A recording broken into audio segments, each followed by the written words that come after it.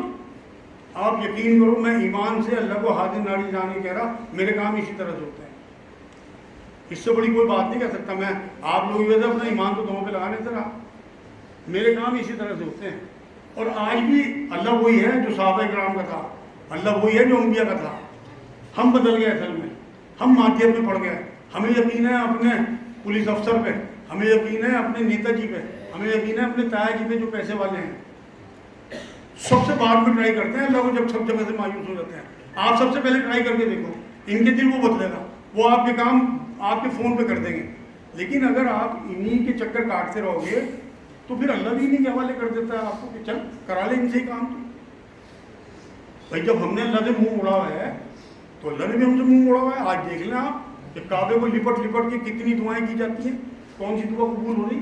کیا حشر ہے امت مسلمہ کا, کتنے ملک ان کے پاس 53-54 ملک ہیں, کیا حشر ہے پوری دنیا میں ان کا. کوئی تو وجہ ہوگی. ہم نے اللہ کو ناراض تو کر رکھا ہوگا اپنے اعمال سے. کیا صرف قرآن میں اللہ نے نمازیں اور روزے اور حج اور زکوٰۃ ہی دیا؟ کہ اللہ نے سود سے بچنے کو نہیں کہا؟ کہ اللہ نے عورتوں کے اوپر ظلم کرنے سے بچنے کو نہیں کہا؟ کہ اللہ نے جوئے سٹے سے بچنے کو نہیں کہا؟ قرآن میں تو اللہ نے کہا کہ جو کتاب کی کچھ باتیں مانے اور کچھ باتوں کو نہ مانے وہ عذاب کا انتظار کریں. پورے کے پورے داخل ہونے کا حکم دیا قرآن میں اللہ نے کہ دین میں پورے کے پورے داخل ہو جاؤ.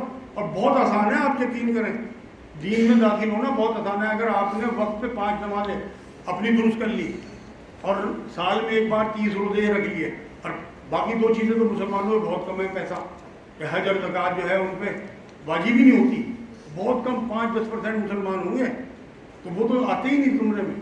یہ 2 چیزیں آپ کی, اور ایک سچائی اور ایمانداری اور اخلاص.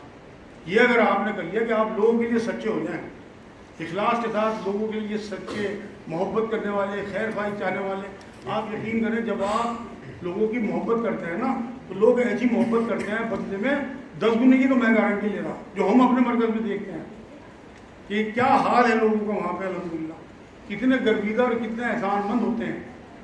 تو ہمیں بھی اللہ کے احسان ماننے ہیں. سورہ ابراہیم میں اللہ نے یہ کہا کہ اگر تم میری نعمتوں کی شکر گزاری کرو گے, احسان مانو گے, تو میں لازماً ان میں اضافہ کر دوں گا. آیت نمبر 7 پڑھیے آپ. لیکن ان کہا اگر تم ناشکری کرو پھر میں تمہیں عذاب بھی دوں گا, میرا عذاب بھی بہت سخت ہے. تو آپ اگر آج سے ہر چیز میں اللہ کی شکر گزاری شروع کر دیں گے نا, آپ کو ٹھنڈی ہوا کا جھونکا ہے پنکھے گئی, تو آپ پنکھے کی طرف دیکھ کے یہ اللہ کی اندر فیلنگ محسوس ہو آپ کو, تھینکفل فیلنگ کہ میرا اللہ نے دماغ دیا اور یہ ڈسکوری ہوئی, اس کے بعد اس کی ایجاد ہوئی اور یہ ہمیں ٹھنڈی ہوا دے رہا, ورنہ لوگ جھلس رہے گرمی میں. اسی طرح سے آپ ہر چیز کو, جب آپ کو سردی میں دھوپ لگے سورج کی تو آپ کو لگنا چاہیے کہ سورج میرا اللہ کا ہے, اس نے کیسا میرے راحت والا سورج بنا دیا کہ مجھے گرم دھوپ لگ رہی, مزہ آ رہا. اسی طرح اے سی میں بیٹھ کے ہر چیز میں کہ اللہ ہم تیری دی ہوئی ہوا میں تو سانس لیتے ہیں, تیرا ہی دیا تو کھاتے ہیں, تو نہیں تو ہم نے زندگی دی, تو ہی تو ہمارا مالک ہے, تو ہی تو ہمارا خالق. آپ 5 منٹ, بلکہ 5 منٹ بھی چھوڑو, آپ صرف 2 منٹ ہر نماز کے بعد یہ کام شروع کر دو جو میں آپ کو بتا رہا کہ آنکھیں میچ کے اپنے دل کی طرف جھکائی, اٹھنا مت آپ کے, ساری مسجد خالی ہو جا, اور پھر اللہ تیرا شکر ہے تو نے مجھے زور پڑوا, تیری بہت مہربانی ہے, تو میرا کریم ہے, تو میرا رحیم ہے, تو میرا آقا ہے, تو نہیں تو مجھے زندگی, تو میرا مالک, تو میرا خالق, تو میرا پروردگار, تو میرا ستار, تو میرا غفار, تیری تو دیا ہوا میں زندگی جی رہا ہوں, تیری دی ہوئی ہوا میں سانس لے رہا ہوں. جو نام آپ کو یاد ہوں اللہ کے, اپنی ٹوٹی پھوٹی زبان, بہت لمبی چوڑی دعاؤں کی ضرورت نہیں. آپ اگر 40 دن یہ عمل کر لیں گے نا, 5 نمازیں کے بعد صرف 2 منٹ 10 منٹ دن بھر کے, آپ یقین کرو 40 دن کے بعد آپ کی ایسی دوستی ہو جائے گی اللہ سے, کسی اور کے لیے دعا کر کے دیکھ لینا, آپ صاحب دعا ہو جاؤ گے. آج میں آپ کو ایک گارنٹی سے ایک تحفہ دے رہا آخر میں کہ آپ لوگ اللہ کے صفاتی ناموں سے اس سے بات چیت شروع کر دو, ایسے جیسے وہ سامنے بیٹھا, بالکل اسی طرح سے آنکھ کھینچ کے اور گردن اپنی جھکا کے دل کی طرف کہ تو رحمان ہے, تو رحیم ہے, تو میرا خالق, تو میرا مالک, تو میرا مصور, تو میرا ولی, تو میرا والی, تو میرا نصیر, تو میرا ذوالجلال والاکرام. اللہ کے صفاتی نام 99 نام ہیں, اور بھی بہت سارے اچھے نام ہیں اللہ کے, انہیں یاد کر کے آپ اللہ سے دوستی کر کے دیکھو, تھوڑا سا میڈیٹیشن ہو جائے گا آپ کا. 2 منٹ کا تو کوئی معنی نہیں رکھتا, کر کے دیکھ لیں انشاءاللہ تعالیٰ. آج سے آپ جو لوگ بھی یہاں آئے ہوئے ہیں وہ آج یہاں آنے کا فائدہ اٹھائیں اور اس محفل کا فائدہ اٹھائیں. قرآن سے جڑیں اللہ کے واسطے، اللہ سے جڑیں، کیونکہ قرآن سے جڑنا ہی اللہ سے جڑنا ہے. اور قرآن جو ہے وہ سب سے پہلے حدیث ہے نبی اکرم صلی اللہ علیہ وسلم سے. اگر آپ قرآن سے جڑتے تو آپ نبی سے بھی جڑتے ہیں، آپ اللہ سے بھی جڑتے ہیں، آپ امت سے بھی جڑتے ہیں. تو آج کے بعد انشاءاللہ تعالیٰ کوشش یہ کریں جو بھی زبان آپ کو آتی ہو اس میں آپ قرآن ترجمے سے پڑھیں، ہندی، اردو، انگلش. ہمارے پاس ہندی اور انگلش کے قرآن مرکز میں ہوتے ہیں، رسول پور میں مرکز ہے، فری آف کاسٹ. آپ اپنے ہندو ساتھیوں کو، اپنے ساتھیوں کو، مسلمان ساتھیوں کو ہماری طرف سے بانٹ سکتے ہیں، سب کو کھلی چھوٹ ہے. ایک آخری بات اور میں کہہ کے اپنی بات ختم کروں گا کہ اللہ کے واسطے ایجوکیشن پہ دھیان دیں اپنے بچوں کی، مطلب ان کی تربیت کریں. آپ جیسے ہوں گے آپ کے بچے ویسے ہی ہوں گے.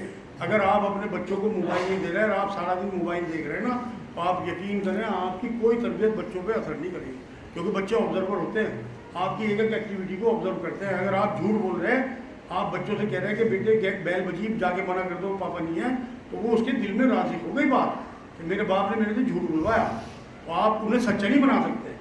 تو اس لیے اپنے بچوں کی تربیت کریں، ایجوکیشن پہ خاص دھیان دیں. لڑکیوں کی بھی، اگر آپ لڑکیوں کو کالج اور اسکول بھیجتے ہوئے ڈر رہے ہیں تو آپ پرائیویٹ کراتے ہیں. آج کل بہت زیادہ کورسز آ گئے جو مطلب آپ گھر بیٹھے ہوئے اوپن سے بھی کرا سکتے ہیں. بہت ساری یونیورسٹی ایسی اوپن سے کرا رہی ہیں. 5 پیپر دینے جانے ہوتے ہیں تو اپنی بچیوں کو ڈگری دلائیں جس سے کہ انہیں اپنے سسرالوں میں جا کے پوچھے نہ لگانے پڑیں اور ان کے پاس ایک ڈگری ہو. کل کو خدا نہ خواستہ کوئی حالات بنتے ہیں تو وہ جاب کر سکیں، گھر میں کوئی کام کر سکیں، پڑھی لکھی ہوں گی. اسی طرح اپنے بچوں کو ایجوکیشن کے ساتھ ساتھ تربیت پہ پہلے بہت دھیان ہوتا تھا. پہلے تعلیم و تربیت لفظ آپ نے سنا ہوگا، اب صرف تعلیم رہ گئی. وہ کہیں کے لیے کہ ڈگری حاصل ہو جائے، ان کی جاب لگ جائے اور فلاں پیکیج مل جائے، فلاں ملک چلے جائے، فلاں لگژری 5 اسٹار ہوٹل. سب مادیت ہے. قرآن میں اللہ نے کہا کہ یہ تو دنیا یوں ہی چیز ہے، اصل تو آخرت ہے تمہاری زندگی. ہمیں تو یہاں نبی اکرم صلی اللہ علیہ وسلم بتا کے گئے کہ تمہارے لیے قید خانہ ہے دنیا اور آخرت جو ہے وہ تمہاری اصل جنت وہ ہے. تو ہم نے تو یہاں قرآن میں اللہ نے ایک بات ایسی کہی ہے کہ اگر میں یہ دیکھتا کہ تمہارے دماغ پھرنے کا مجھے خطرہ نہ ہوتا تو میں ان کافروں کی قدمچے، پیڑیے اور چھتے گھروں کی سونی چاندی کر دیتا. اس کا مفہوم ہے آیت کا. تو اسی لیے نہیں کرتا اللہ پاک کے ساری امت ادھر ہی چلیے. آپ آج اعلان کر دو، آپ صبح کو فجر میں دیکھو مسجد خالی ہیں، آپ اعلان کروا دو گورنمنٹ کی طرف سے کہ جو فجر پڑے گا 5000 روپے ملیں گے. اگر کل کو جگہ بھی مل جائے مسجد میں کسی ٹکوں کے لیے. اور نبی نے کیا فرمایا؟ فجر کی سنت ہے، اتنی اہمیت رکھتی ہے کہ دنیا اور آسمان میں جتنی ساری چیزیں ہیں ان سب سے زیادہ اہمیت فجر کی سنت ہے. اس کا مفہوم ہے جس کا سب نے سنا ہوگا. تو پھر فرض ہوگا تو کیا عالم ہوگا. اور ہم پڑھے ہوئے سوتے رہتے ہیں. ہمارے ہاں تصور ہی نہیں. نماز چھوڑنا ہے کتنا بڑا گناہ ہے. نبی نے فرمایا جن نے جان بوجھ کے ایک نماز قضا کی، چھوڑنے کی بات نہیں میں کر رہا، اس کا نام دوزخ کے دروازے پہ لکھ دیا جاتا ہے. اور قرآن میں تو اتنی سخت آیت ہے، سورہ روم آیت 31 پڑھ لینا آج کہ دیکھو نماز نہ چھوڑنا، ایسا نہ ہو تم مشرک ہو جاؤ. آج آپ جا کے یہ آیت پڑھنا، میری طرف سے توبہ ہے آپ کو یہ آیت، جس سے کہ آپ لوگ زندگی بھر پھر نماز نہ چھوڑو. ایسا نہ ہو کہ آپ کی ایک نماز جان بوجھ کے چھوڑنے کی وجہ سے اللہ آپ کا حشر مشرکوں میں کرے. قرآن کی آیت بتا رہا، میری بات نہیں ہے. اور اللہ کبھی جھوٹا نہیں ہے، اللہ بھی سچا، اللہ کا کلام بھی سچا. آپ یقین کریں، ہمیں یقین ہونا وہ چیزیں جو قرآن میں بیان ہوئی. لیکن ایک ایک بات سچ ہے، جتنی میری عمر بڑھتی جا رہی نا قرآن کی حقانیت میرے اوپر کھلتی جا رہی. میں ایمانداری سے یہ بات کہہ رہا ہوں. اس لیے جو چیزیں قرآن میں ہیں آپ خود پڑھنا شروع کرو. ہم حاضر ہیں، آپ کے علماء دین حاضر ہیں، جس مسلک سے بھی آپ ہوں کوئی مطلب نہیں. ہر مسلک کے لوگ جو ہیں آپ کو ویلکم کرتے ہیں. میں نے سب مسلک والوں کے عالم و دین کو دیکھا کہ اگر میں ان سے سوال کرتا ہوں بہت محبت سے جواب دیتے ہیں. یہ بلولی اڑا دیجیے کس طرح سے جواب دوں. تو آج کے لیے انشاءاللہ تعالیٰ اللہ کرے یہ چیزیں آپ کی سمجھ میں آ جائیں، میرے بھی اپنے عمل میں ہوں. یہ نیٹ پہ ہم چلا دیں گے، کوئی چیز اگر دوبارہ سننی ہو تو آپ اس کو سن سکتے ہیں. تو بس مختصر سی دعا انشاءاللہ، اس کے بعد آپ لوگوں کے اگلے جو 10 دن ہیں ان کے لیے دعائیں کہ اللہ پاک آپ کو ڈھیر ساری خوشی دے اور زیادہ زیادہ عبادت کرنے کی توفیق دے. عبید بھائی سر